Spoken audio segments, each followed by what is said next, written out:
Hello, everybody. This presentation is about a systematic literature review of metacognition and self-regulation in programming education, and thus earns the title, What Do We Think We Are Doing?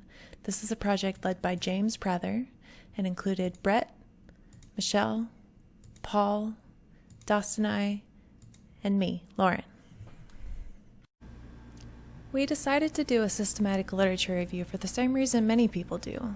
A lot of people seemed interested in the topic, and we figured if we could say something useful about it, then we'd get a lot of citations. So it's a win-win. Our primary motivator, though, is that the popularity of research on metacognition, self-regulation, and self-regulated learning is growing in computer science education research. To support and encourage this area of research, we wanted to take stock of existing research. I'm starting with the scope right at the beginning so there's no chance of disappointment later on. We included only literature from 6C venues in our systematic literature review because there's already many literature reviews on metacognition and self-regulation in general. Therefore, we wanted to build on those reviews to examine our community explicitly. Our goals for this review were to summarize the literature in programming education, identify theories and measurements for conducting research, and to highlight implications for teaching. Metacognition, self-regulation, and self-regulated learning is a mouthful, so I'll be referring to them as the higher-order concept, cognitive control. Cognitive control, despite being researched for over half a century, is still ill-defined. This is because it's an internal process. It makes it difficult to observe. It's correlated with memory, motivation, emotion, and other constructs that conflate learning outcomes. And it's researched in multiple disciplines, which all emphasize a different aspect of it, making translating between disciplines difficult. In general, though, metacognition tends to refer to the knowledge about cognitive control, such as knowing which strategies for problem solving are most effective for you. Self-regulation tends to refer to executing cognitive control, such as monitoring the efficacy of a problem-solving strategy. And self-regulated learning is a term used to describe the application of cognitive control to learning experiences. We had two research questions that we, especially Brett, wanted to know the answer to.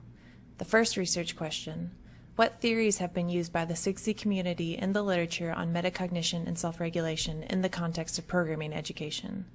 The second research question, what activities and instruments that support and measure metacognition and self-regulation have been reported by the 6C community in the literature on programming education? To answer these research questions, we used a very impressive arsenal of sophisticated methodologies that I'm going to not tell you anything about for the sake of time. What you need to know is that we searched within the ACM Digital Library for keywords metacognition, self-regulation, and their variations without date restrictions.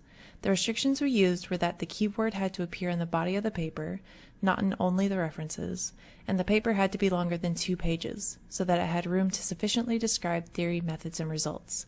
We ended up reviewing 207 papers from these 10 ACM publications. We categorized these 207 papers based on how much information they included about cognitive control. Nearly 2/3 of the papers mentioned metacognition or self-regulation once, sometimes twice, as a concept related to the study, but did not elaborate more than that. We called these the passing papers because cognitive control is mentioned in passing. Some of these were innocuous, such as stating metacognition would be an interesting aspect to follow up on for future studies.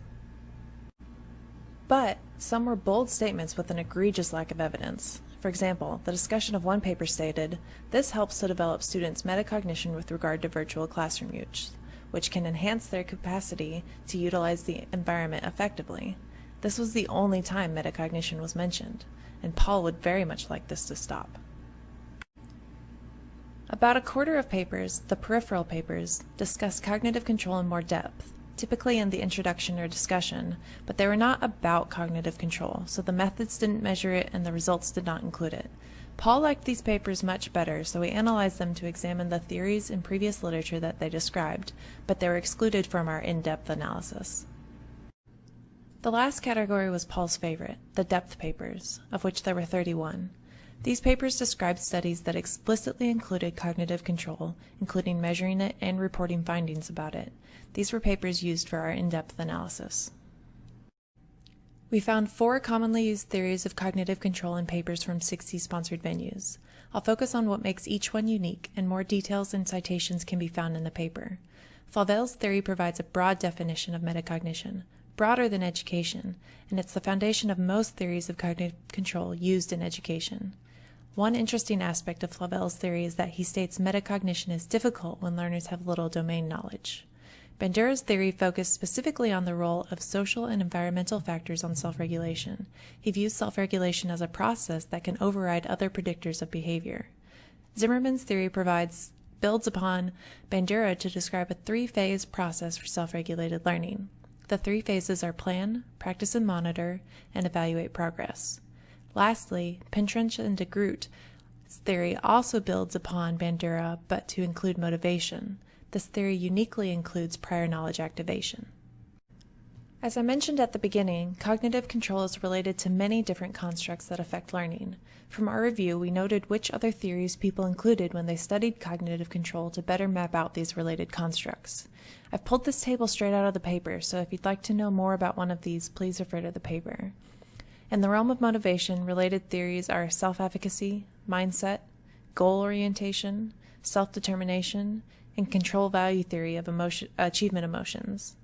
In the realm of cognition, cognitive development and cognitive load have been studied with cognitive control. And last, in the social realm, related models include model of school learning, social learning theory, and cognitive apprenticeship. From the education and psychology literatures on cognitive control, we've identified robust theories of cognitive control that were not commonly used in papers from 60 venues. Again, I'll focus on what makes each theory unique. Bockért's adaptable learning model uniquely separates self-regulation and motivational regulation as two processes. Evclides' metacognitive and affective model of self-regulated learning represents person as a top-down, task as a neutral, and person and task as a bottom-up process, and separate entities to represent conflicts between the three. Winnie and Hadwin's model of self-regulation treats self-regulation as an information processing task with a feedback loop from internal, from the person, and external, from the task sources. Hadwin and colleagues' socially shared regulated learning builds upon Winnie and Hadwin's theory to include collaborative learning contexts and co-regulation.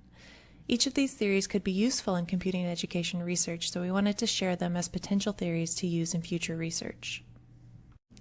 For each paper that measured cognitive control, we recorded how they measured it. By far, Motivated Strategies for Learning questionnaire was the most popular option. It's a series of modular, 7-point Likert subscales for various constructs, including self-efficacy, intrinsic value, test anxiety, cognitive strategy use, and self-regulation. Many researchers, however, find that it suffers from self-report bias. Other measurements include classroom assessment techniques to measure cognitive control during the learning process, and self-efficacy scales, including the computer programming self-efficacy scale. Another scale is the self-regulation questionnaire, which in its later iterations focuses on academic self-regulation or self-regulation for learning.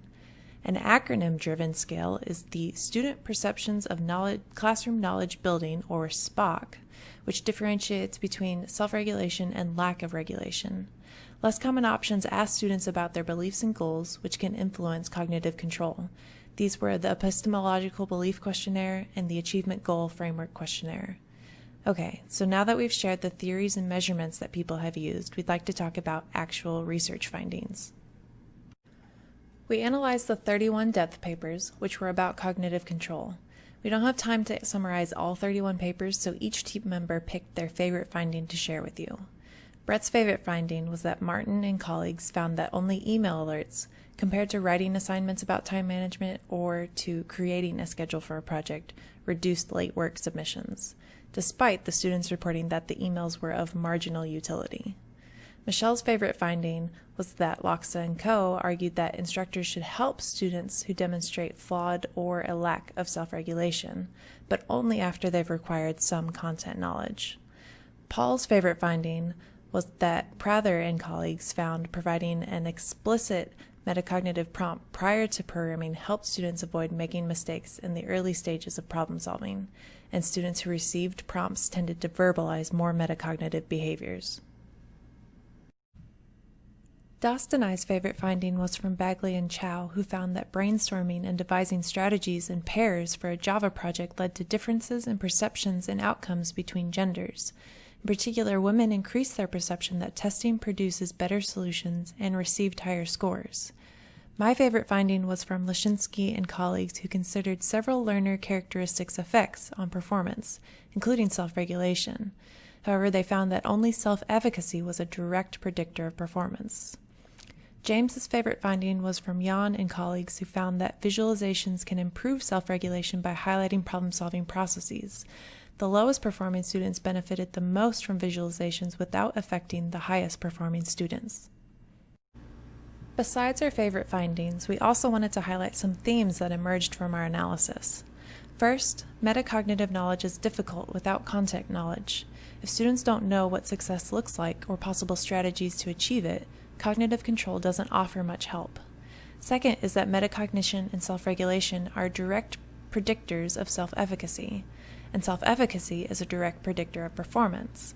However, cognitive control is often not a direct predictor of performance. The literature suggests that the main benefit of improving cognitive control is improving self-efficacy.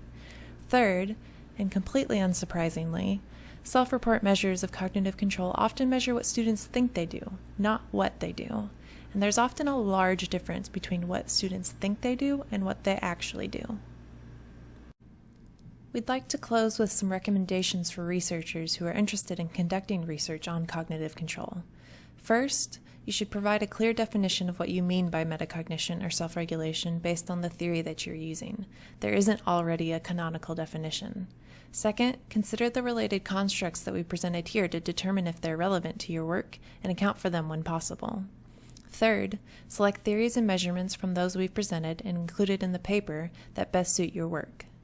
Last, because cognitive control is difficult to observe, include multiple measurements when possible to increase the validity of your work, and don't include only self-report unless that's the only thing you're measuring. Thank you so much for watching our presentation. I'd especially like to thank Dostanai, who indulged me as I sent him emails demanding that he send me silly pictures as he was moving across the country for his new position at Towson University. So congratulations, Dostanai, and we look forward to your questions.